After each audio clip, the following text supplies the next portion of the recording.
Hey guys, so today we're going to talk about including your calendar, your future schedule of events, if you use one, in your truck profile for your customers to see. So you'll open up your profile here on the left of your driver app. And you can see that there's a field right underneath your website called Google Calendar. This is actually just a link. It'll work for iCalendar or any other website, internet-based calendar that you have that you can share with your customers. I'm going to show you how to get the Google Calendar link right now. So you'll go to your browser. You'll type in here at the top, you'll just type in calendar.google.com and hit enter, and then this is what pops up.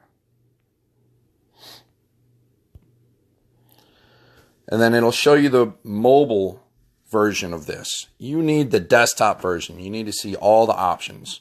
So hit desktop down there at the bottom. And then this is your calendar. This is actually my personal one, so I'm going to go ahead and click to the WTF calendar here. Now you can see it opens up automatically with the menu and the full calendar view on the left. If that does not open up for you, you'll use those three little lines at the top left to open and close that. So we need that open. And then down here a little bit, WTF, where's the food truck? That's the calendar we're going to need to edit so that we can share. On the far right, just right next to that K, will appear three dots when I touch it. Oops, I didn't touch it right.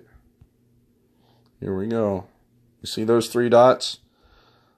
I know it's tough. You need some tiny fingers for this. You can zoom in though. And then tap right there. And then it opens up.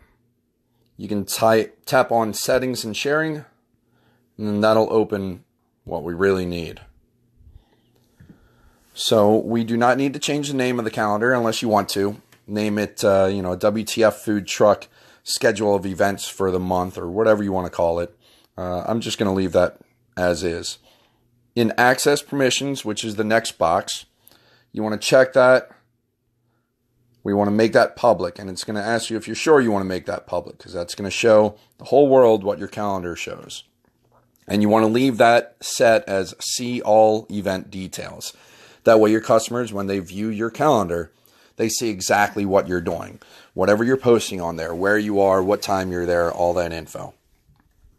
And then we're going to scroll down some more. Almost at the bottom here, calendar ID.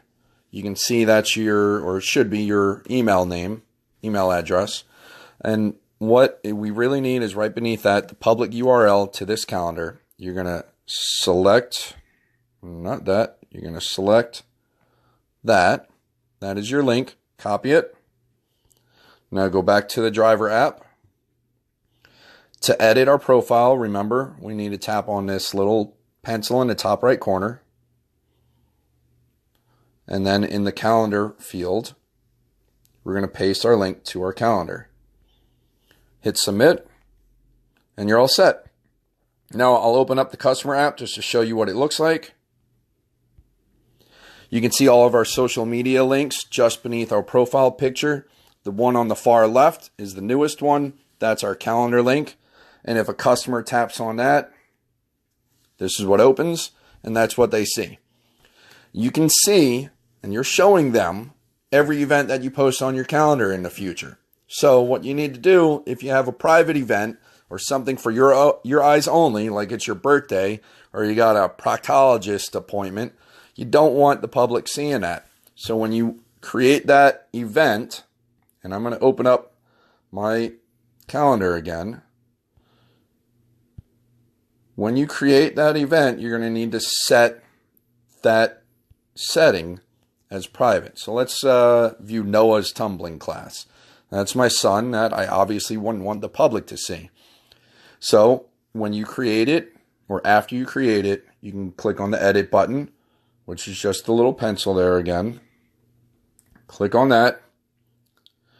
And just beneath my email address, you can see busy and private. I've already marked it as private, but your options are default visibility, which is now public, since that's what we set the calendar to show when we created that link, or you can set it to public or private. So the first two really are the same. I want this event, to be private, so I'll click private and then click save. And you can do that easily when you create the event for the first time. So as you add in like family birthdays or whatever, make sure you're marking those as private if you don't want your customers to see it. All right. Yeah, there's a birthday reminder. See? And that's it. You're all set. Beautiful profile. Have fun being found, making money, playing with the app, and check out the rest of the YouTube tutorial videos that we have on the WTF YouTube channel. Just familiarize yourself with the app. We think it's pretty simple, but really there's some cool little details in there that would benefit you if you know how they worked. All right, have a great day.